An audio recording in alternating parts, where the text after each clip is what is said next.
Hello, everyone, and welcome to episode number 15 of the Galaxy CDs, Rocks, and Flips Reseller Talk podcast. This is almost kind of a bonus episode because those of you who were with me on Wednesday, I commented that I was going to be traveling part of the weekend and I probably wouldn't get this done.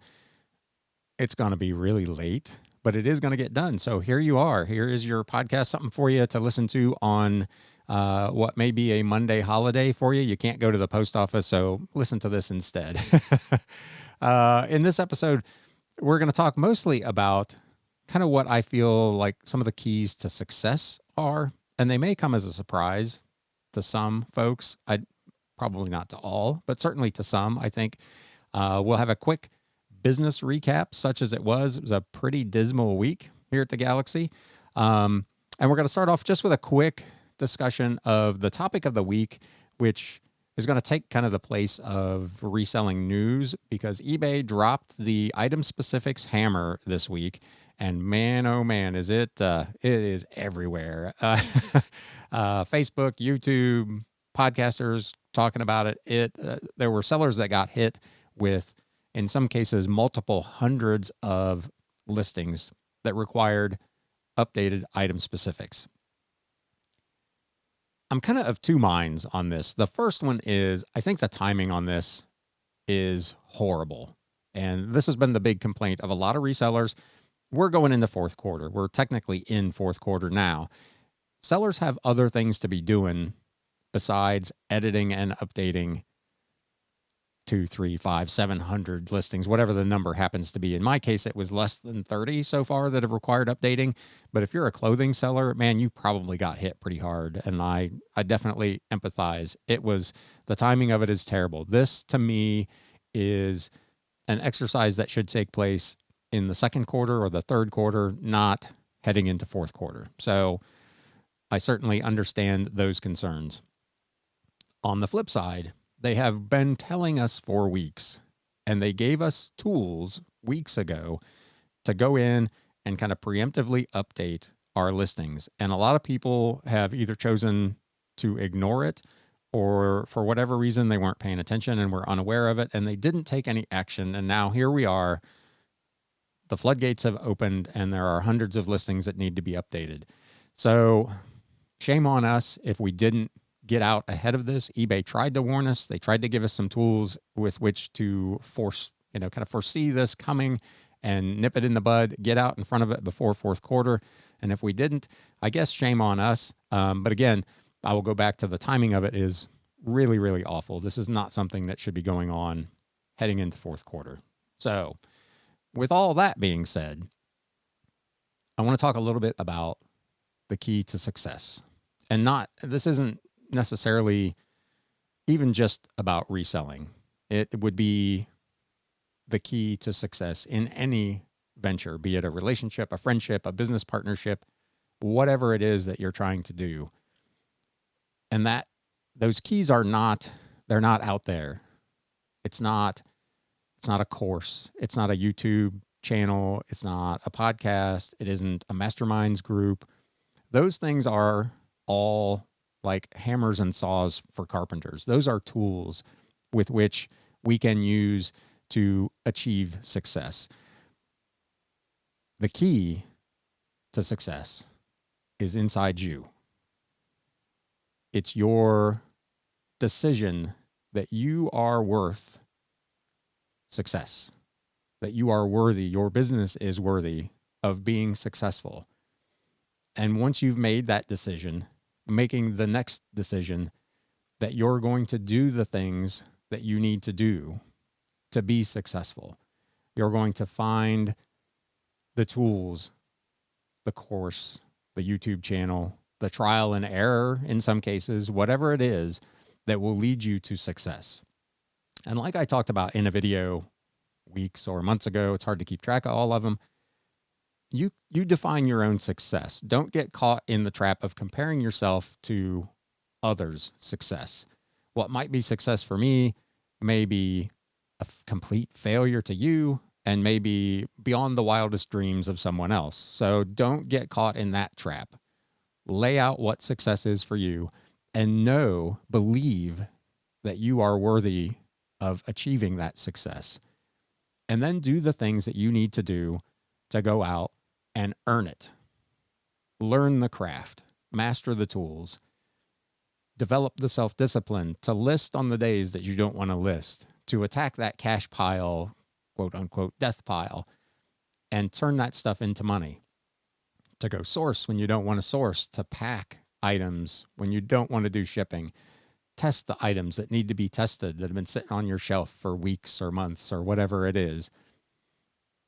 Take the time to do the item descriptions and to take the good photos and to fill in the item specifics that are required. Whether you think eBay is ridiculous for requesting or requiring those things or not, it is what it is. And the only way that you can achieve success within someone else's platform is to play by their rules. And the only way you can do that is to believe enough in yourself and make the decision that you're going to do what's required day in and day out to make it happen.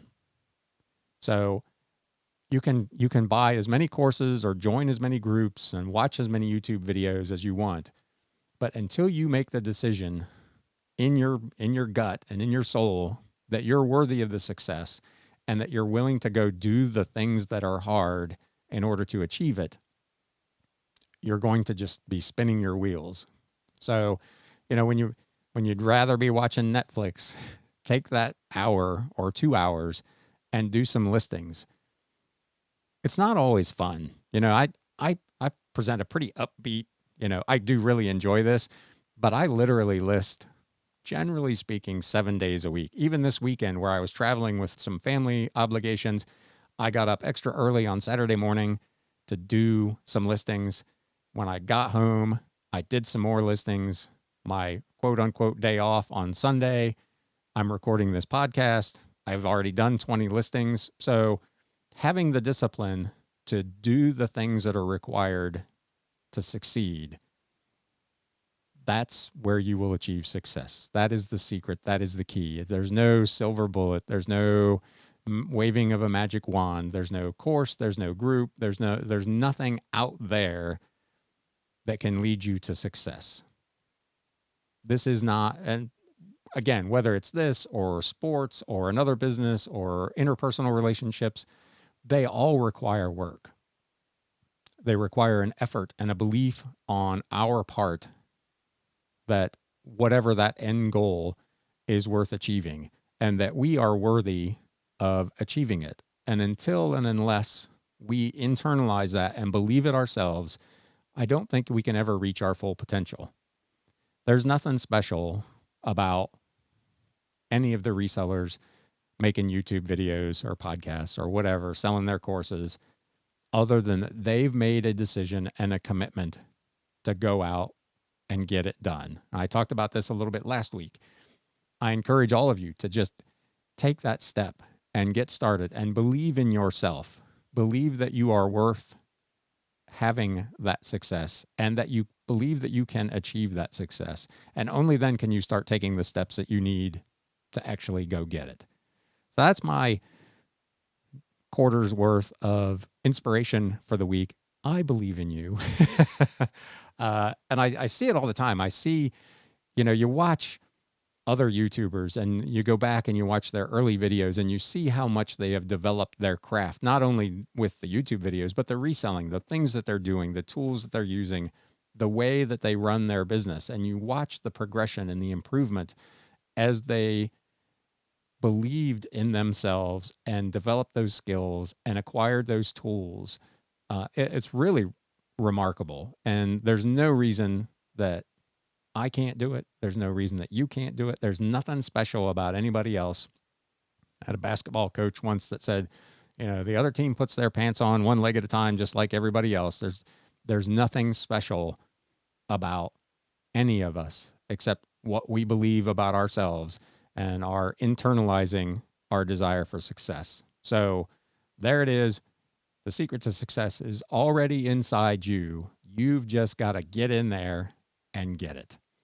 So with that, we're going to take a quick break. Quick shout out, as always, to my man Timmy P for contributing to the show. Quick sponsor break, and we'll be right back with a very brief and somewhat dismal business recap. We'll be right back.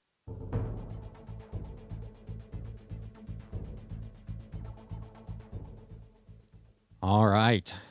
So when I said I wasn't going to do a podcast this weekend, and then I pulled the numbers for the week, and I almost decided, you know what, I'm not going to do it because these are awful.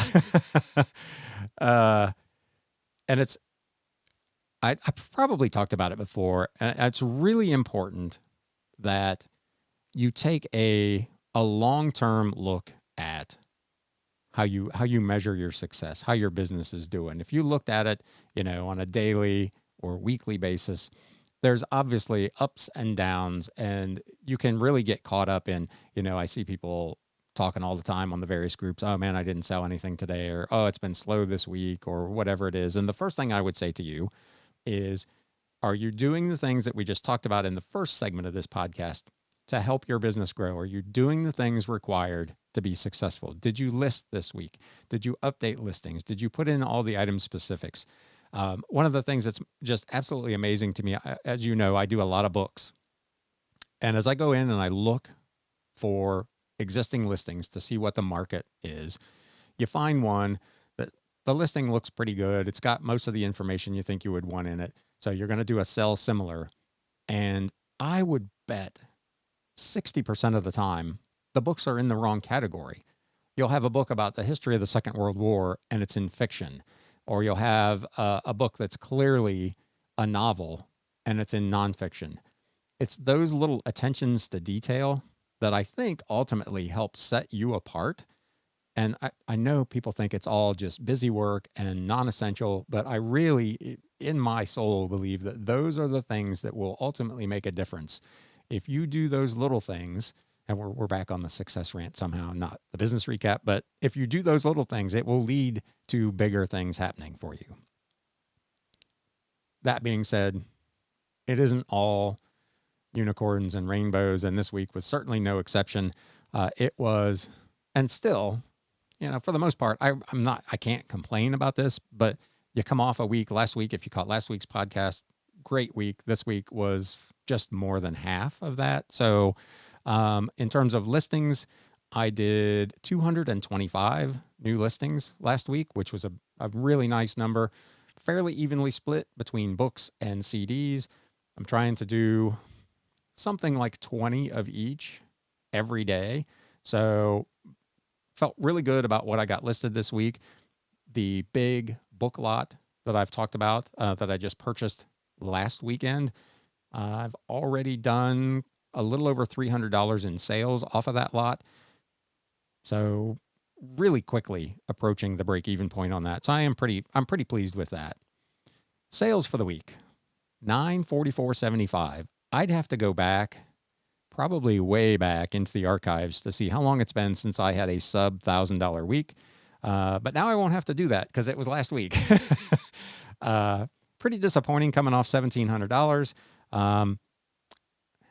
It is what it is. Like I said, if you look at it a month at a time or a quarter at a time, this stuff tends to flatten itself out over time. So I'm not really all that stressed about it. There have been a ton of orders this weekend. So, things look like they've already moved back in the right direction, but $944.75. Cost of goods sold for the week, $47.16. So from that standpoint, it was pretty good. Gross profit percentage, 95.01 or $897.59.